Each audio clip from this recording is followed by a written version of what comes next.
সাধারণ মানুষকে যে খাসির মাংস বলে বলে এই যে এরা যে অবৈধভাবে এখানে কষাইখানা তৈরি করে সুপার স্পেশাল হসপিটালের সামনে জায়গা দখল করে সাধারণ মানুষকে ছাগলের মাংস খাওয়াচ্ছে, এই দুটোই কিন্তু ছাগল।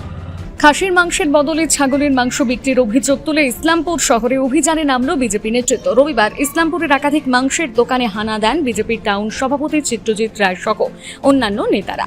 বিজেপির দাবি, দীর্ঘদিন ধরে শহরের বিভিন্ন দোকানে খাসির মাংসের পরিবর্তে ছাগলের মাংস বিক্রি করা হচ্ছে, অথচ খাসির মাংসের নাম করে প্রতি কেজি প্রায় 1000 টাকা পর্যন্ত নেওয়া হচ্ছে, যার ফলে সাধারণ ক্রেতারা প্রতারিত হচ্ছেন এবং আর্থিকভাবে ক্ষতিগ্রস্ত হচ্ছেন। অভিযানের সময় কয়েকটি দোকানে গিয়ে মাংস পরীক্ষা করেন বিজেপি নেতারা এবং বিষয়টি প্রকাশ্যে আনেন। তাদের অভিযোগ, অসাধু ব্যবসায়ীরা সাধারণ মানুষের সঙ্গে প্রতারণা করছেন। বিজেপির পক্ষ থেকে জানানো হয়েছে পুরো বিষয়টি প্রশাসনের নজরে আনা হবে এবং ভবিষ্যতে এই ধরনের অভিযান চালানো হবে। এই বিষয়ে ইসলামপুর বিজেপি টাউন সভাপতি চিত্রজিৎ রায় বলেন, দেখুন, দীর্ঘদিন ধরে এটা আমাদের ইসলামপুরে একটি সমস্যা ছিল, বিভিন্ন অভিযোগ ছিল।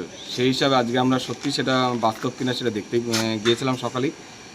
তো গিয়ে দেখলাম সত্যি এটা যে ভাবা যায় না, কোনো একটা দোকানে যদি 7টা খাসির মাংস যদি ঝুলিয়ে রাখে, যদি বলে এটা খাসির মাংস, কিন্তু দেখা যাচ্ছে সেখানে 2টো কিংবা ম্যাক্সিমাম 3টেই খাসির মাংস, বাকি 5টাই ছাগলের মাংস।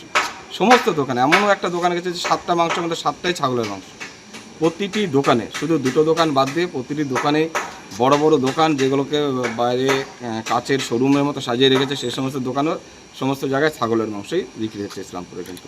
কিন্তু দামের ক্ষেত্রে দেখা যাচ্ছে যে খাসির মাংস দাম নিচ্ছে 1000 টাকা 1200 টাকা, কিন্তু তার বদলে ইসলামপুরবাসীকে দিচ্ছে কিন্তু ছাগলের মাংস। কিন্তু একটা বিষয় দেখা যাচ্ছে যে এতদিন ধরে মানুষকে বোকা বানানো, আজকে এই রকম চিত্র ইসলামপুর প্রথমেই দেখলো যে একজন বিজেপি নেতা গিয়ে বা নেতা গিয়ে এরকম একটা প্রতিবাদ করলো, কেন এই মনোভাবনাটা কেন? দেখুন, সত্যিকারের যেটা প্রশাসনের কাজ করা ছিল তারা প্রশাসন এতদিন কিছু করেনি।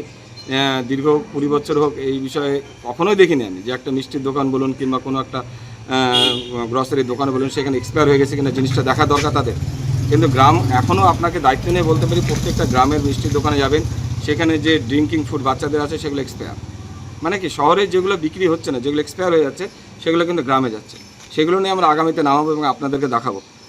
তবে এক মাংস বিক্রেতা খাসির বদলে ছাগলের মাংস বিক্রির অভিযোগ সম্পূর্ণ অস্বীকার করেছেন।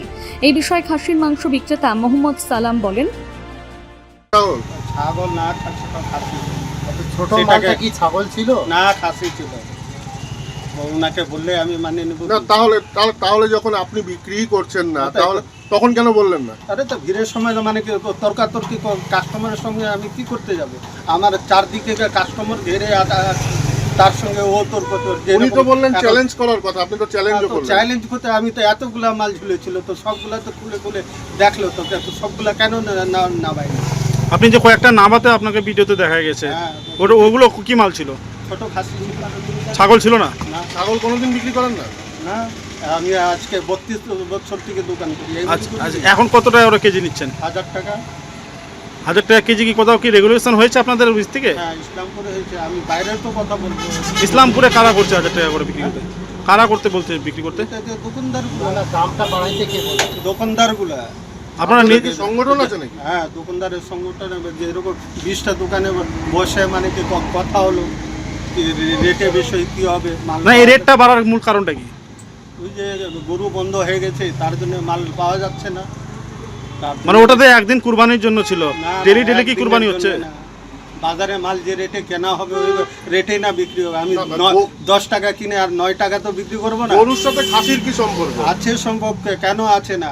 আমাদের লোককে আর খাসি খাবে নাকি? ইসলামপুর থেকে বিশেষ প্রতিবেদন, নিউজ টুডে।